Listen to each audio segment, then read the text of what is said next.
So, greetings from Wisconsin once again, and I know it's been a while since I've made a YouTube video, but it's just that I've just been very busy in the month of August. But now I'm back, and where I'm at right now is just outside of Cassville, and I made a video here before. We're walking to the home site of former Wisconsin Governor Nelson Dewey. He was the first state governor of Wisconsin. You can see right across the road there, that's Stonefield Village. I don't think they're really open right now. Of course, there's that main place where you check in and that. I think that was actually the barn that belonged to, Nelson Dewey's one farm that he had across from his homestead there. That was his land there.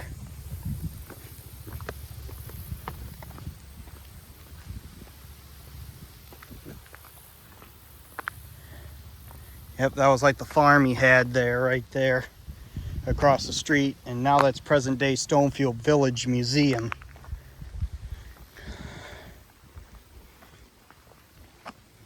I don't think they're open today. Doesn't look like it. But yeah, it's a really neat place. It kind of feels like you're in a different time. That kind of feels like a time machine in itself, where you're transported back into what life was like back in the late 1800s, early 1900s or so. Pretty neat place. I recommend visiting that place sometime. But anyway, we're going up this way.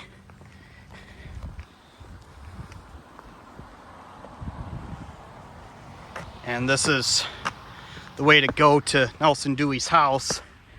I mean, I've made a video here once, but I'm actually going to tell you the story kind of behind it. Turns out after Nelson Dewey was governor, after he served as Wisconsin state governor from 1848 to 1852, and that's when him and his wife Catherine and the family, moved down this way.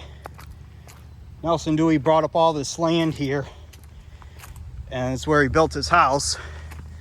And actually, tell you truthfully, this isn't the original house. This isn't the original house, but I'll get to that in a moment.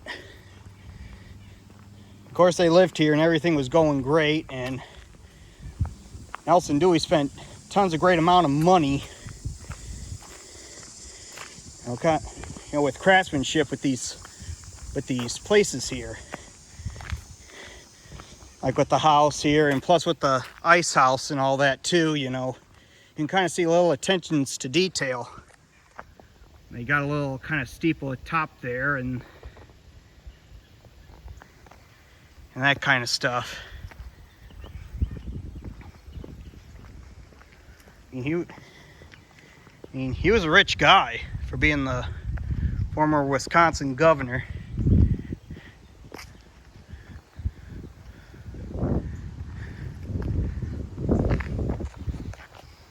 Yeah, I think up there is the ice house. Or either that's the ice house. I mean, I can't remember which is which, but anyway. So now we fast forward to January 2nd of 1873. January 2nd of 1873, this house actually caught fire. And so they had the big fire here at the house here. Then after the fire, there was no saving the place.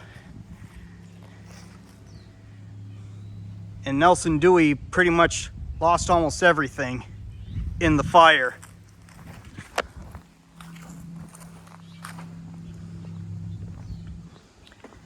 And then with them, I'll walk back here and show you where he lived after the fire.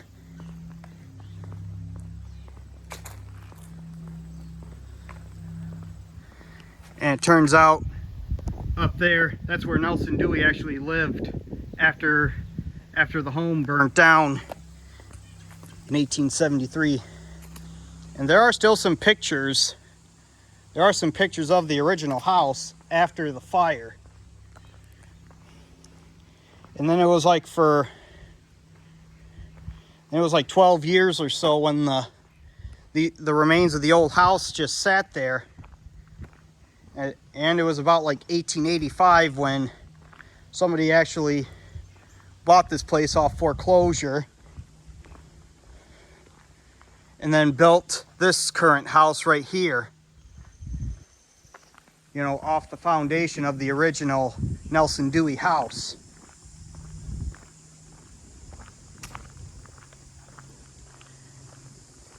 And I think it was about that time in 1885, you know, Nelson Dewey was an older man at the time, and then he was broke. You know, he went from a life of luxury, a very wealthy man, to being broke. And his wife Catherine left him, and Nelson Dewey was just by himself. And I think the kids all moved away or so. Well, he had 3 kids. One died of cholera. Yeah, one of his kids died of cholera. So, anyway, Nelson Dewey was actually living in the Denniston house for a few years until his death on July 21st of 1889. And then that's when Nelson Dewey died, after he suffered a stroke from, he was practicing law in Lancaster, and he fell ill or so. I don't think he suffered a stroke. I think he just fell ill. But anyway, then after that, you know, they brought Nelson Dewey back to Cassville, to his hotel room at the Denniston house where he was living at the time. And then sadly on July 21st of 1889, Nelson Dewey passed away. And then they carried his body like 20 miles, all the way from Cassville, all the way to Lancaster. And I made a video of his gravesite in Lancaster. It's in a real little cemetery. It's like the oldest cemetery that's in Lancaster, so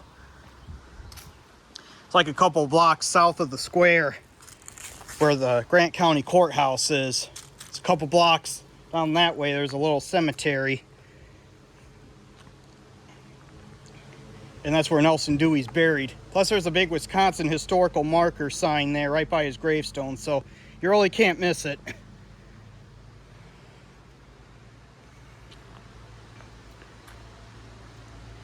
He was the last person to be buried there in 1889.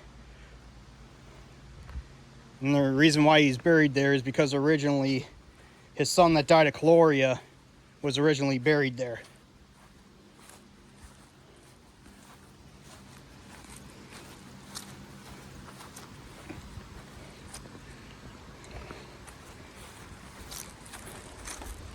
So anyway, I just thought I'd come back up here again. I mean, I was up here for the Cassville car cruise today, and I just thought I'd come up here and just kind of make a video.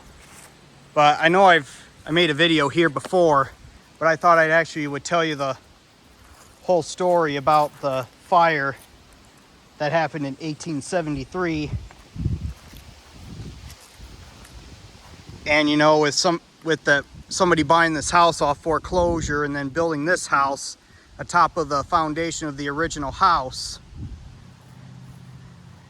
and what was like towards the end of Nelson Dewey's life, you know, and the fact that, you know, he lived up there in that ice house up there after the fire in 1873. It's where he lived for like 12 years or so.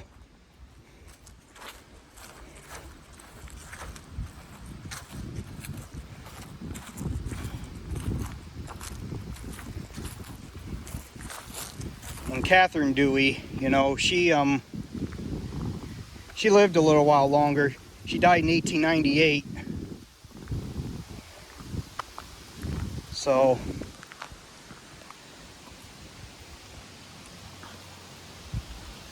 anyway, this is my video of the story of Nelson Dewey's time living here, a quick summary, and talking about, you know, his death and everything, and how he went from being a wealthy man to being dead broke, literally. So, anyway, happy Labor Day to everybody. This is my video. Sign off for now.